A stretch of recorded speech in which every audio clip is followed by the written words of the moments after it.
Bonjour à tous. Aujourd'hui, on va configurer le service DNS.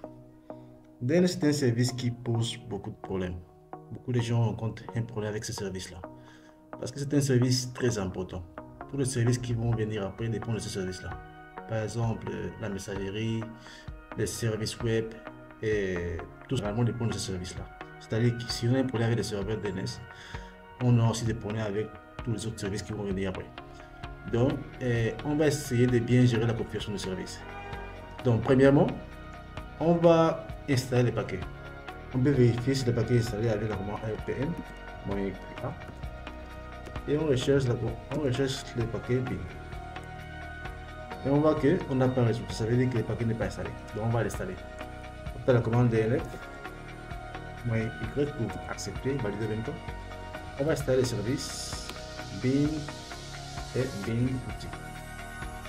Ce sont les paquets qui permettent de faire, ou bien qui permettent d'avoir les paquets, ou bien d'avoir ces dont on a besoin pour configurer le service DNS. Donc, on installe ça et on attend un peu. Vous pouvez voir que les paquets vont installer plusieurs autres paquets, par exemple binlib. Il va installer tous les dépendances du paquet bin et bin outil. Donc, on attend ici un peu.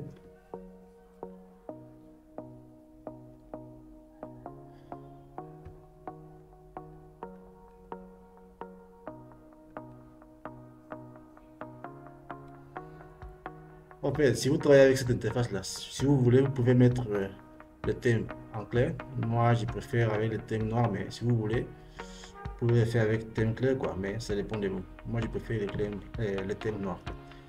Donc, d'accord. Après installation du paquet, on peut refaire la vérification. On a ici les paquets ici. Bin, licence, binlib, bin outil et tout ce qui suit. Donc, on va commencer par, pour bien configurer le service DNS, il faut suivre certaines étapes. Premièrement, il faut configurer les fichiers host. Donc, on va dans vim/etc pour modifier le fichier host. Ce fichier-là, qu'est-ce qu'on va faire ici? On va aller tout en bas. Bon, on va premièrement ici ajouter le nom du serveur. On fait tabulation, on écrit le nom du serveur. On peut tabuler ça, c'est pas méchant, mais voilà. Et maintenant, on repart à la ligne. Ici, maintenant, qu'est-ce qu'on va faire? On va mettre la liste IP du serveur 172.16.0. Ici, on met le nom du serveur. Et ici, on met le nom du serveur, point de domaine, c'est dakar.net. C'est tout ce qu'il faut faire pour être dans ces fichiers-là. Donc, deuxièmement, il faut configurer les fichiers resolve. Bon, on fait ici resolve.com. Ici, maintenant, qu'est-ce qu'on doit avoir? On doit avoir ici la zone de recherche, c'est le domaine qui est là. Si vous ne l'avez pas, veuillez ajouter ça ici. Et la DCP du serveur. Comme on l'a mis dans les gestionnaires de cartes NMG, lui il l'a mis ici automatiquement. Mais si vous ne l'avez pas, il faut écrire ces paramètres-là. ch dakar.net. On a ici local domaine parce qu'on a des interfaces. Donc on aura aussi des paramètres. Et local domaine avec son adresse IP qui est là pour l'accès à Internet. Et dakar.net avec son adresse IP qui est là pour les configurations ou bien les paramètres de DNS. Donc on a des fichiers aussi. Troisièmement, il faut s'assurer que le nom du serveur a été pris en compte. En tout cas, on peut le voir ici. Donc, serveur. Mais pour être sûr, on peut taper la commande hostname. Seulement pour vérifier. Et on voit ici que le nom du serveur a été bien pris en compte.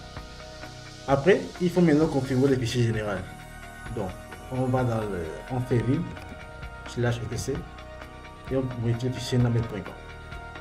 Ici, maintenant, qu'est-ce qu'on va faire? Premièrement, on va aller ici et on ajoute l'adresse IP du serveur. Donc je mets ici 172.16.0.1. N'oubliez pas les points virgule, c'est important. Ici maintenant, on vient ici là et on ajoute ici l'adresse réseau. Donc je mets 172.16.0.0/24.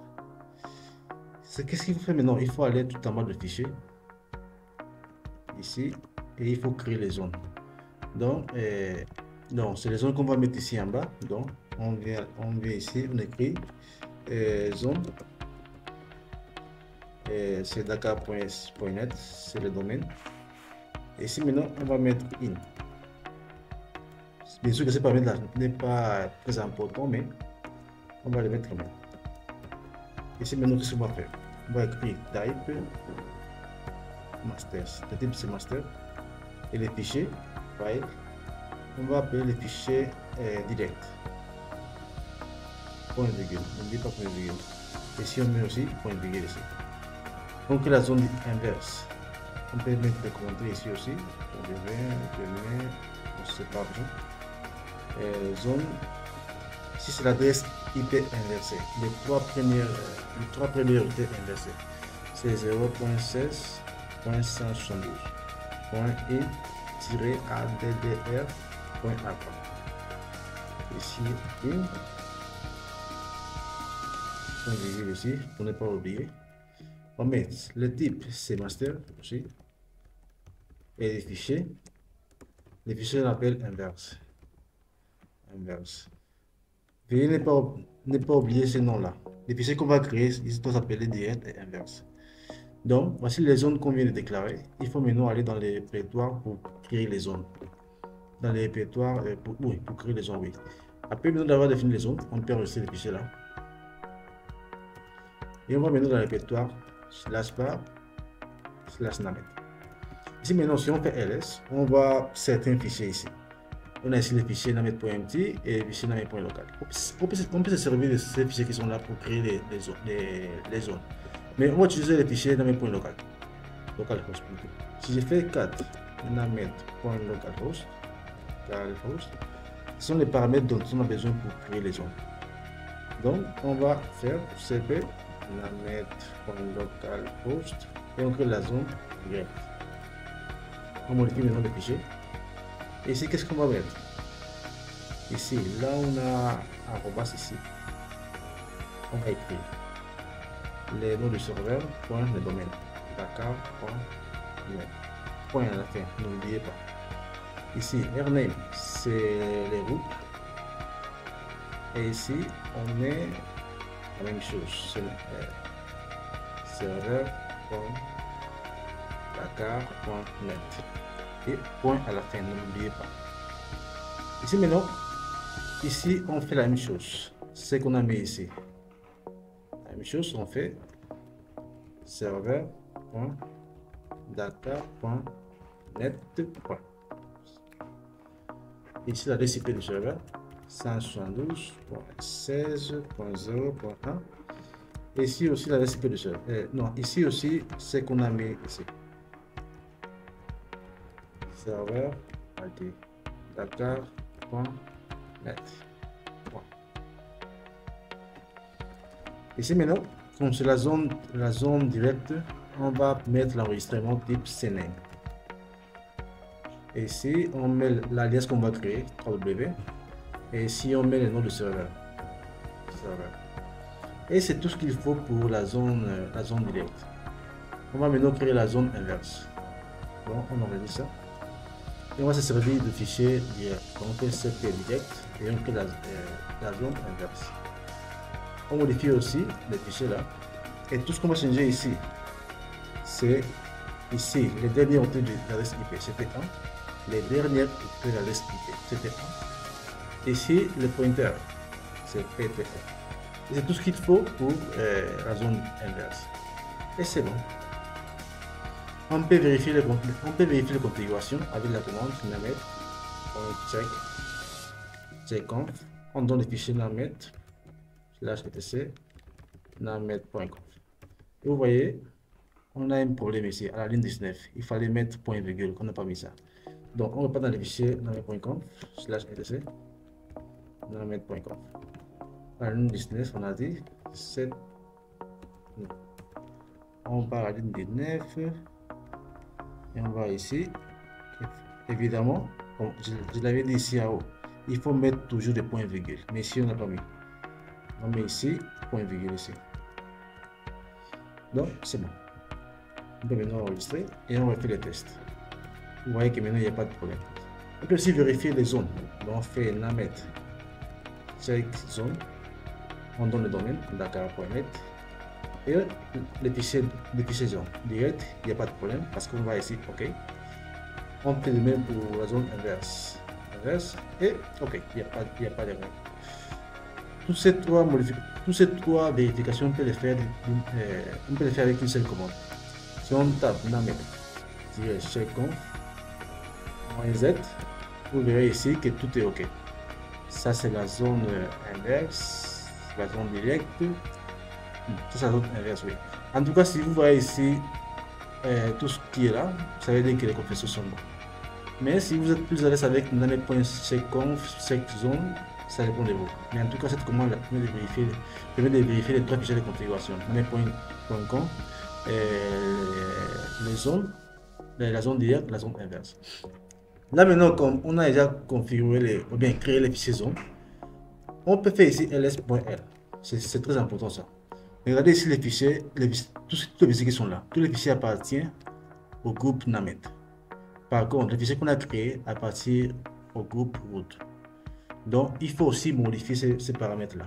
Donc, on change le groupe, on fait change group, on les met dans les groupes namet, on met les fichiers directs et inverse. Si on retape la commande ls.l, vous verrez ici que les fichiers directs et inverse appartiennent déjà au groupe namet. Ici maintenant, pour que les configurations puissent marcher, pour que les DNS soient bien faits, il faut aussi ajouter les DNS dans les firewalls. Pour le moment, si je tape la commande nslookup, vous verrez ici que ça ne passera pas.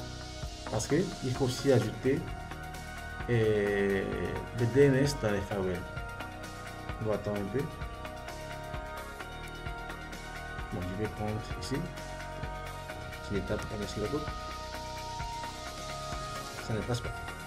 Donc, ce qu'il faut faire maintenant, c'est de exit. Il faut maintenant aussi ajouter le DNS dans les firewalls. Firewall cmd -permanent pour que ça soit permanent. Le paramètre aussi add service égale à DNS. On peut aussi ajouter la zone, que ce soit une zone publique, et c'est bon. Firewall cmd help.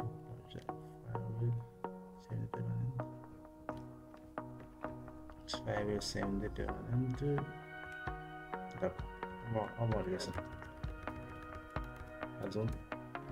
Et c'est bon. Donc cette partie-là, on peut la mettre à la fin. Permanent. Et ça marche de la même façon. Ici maintenant, il faut redémarrer le service. Bon, on fait système. C'est elle. Restart. Namet. Namet, c'est la zone, c'est le service DNS. Ici maintenant, c'est bien redémarré. Si on rétablit la commande maintenant, nslookup aussi, vous verrez qu'on a communication avec le serveur, avec l'interface de deuxième interface. Celui qui est là, on n'a pas réponse parce qu'on n'a pas configuré le service DNS avec. C'est pour cela que vous voyez ici deux parties là. Cette partie là, c'est pour la première interface. Mais on peut voir ici qu'on a communication avec le service DNS avec la deuxième interface. Donc, si je parle dans les clients, je vois ici que le client a reçu des paramètres. Je peux aussi retaper ici la commande nslookup. Vous voyez qu'ici, le client, évidemment, il parvient à communiquer avec le serveur. C'est-à-dire que le service DNS a été bien configuré. Je peux faire aussi un ping avec le DNS. Donc, je fais dakar.net. Vous verrez ici, ping. Non, ça va sortir quand même. Je fais ici ping dakar.net. Vous verrez ici la ping. Ah, c'est vrai, alias, j'ai pas mis www.dakar.net. Et vous voyez ici que j'ai une réponse. Je peux aussi pigner l'IP 172.16.0.1. J'ai aussi une réponse. Donc, c'est comme ça on fait pour configurer le service DNS. nslookup. Ça passe, www ça passe, www.dakar.net. et ça passe aussi. C'est comme ça qu'on fait pour configurer le service DNS. Si vous avez un problème, n'hésitez pas à laisser vos questions dans les commentaires. Et dès que je verrai les messages, je vais vous répondre. Donc, n'hésitez pas à vous abonner, laisser un commentaire et partager avec vos amis. On se donne rendez-vous dans la prochaine vidéo. Bonsoir.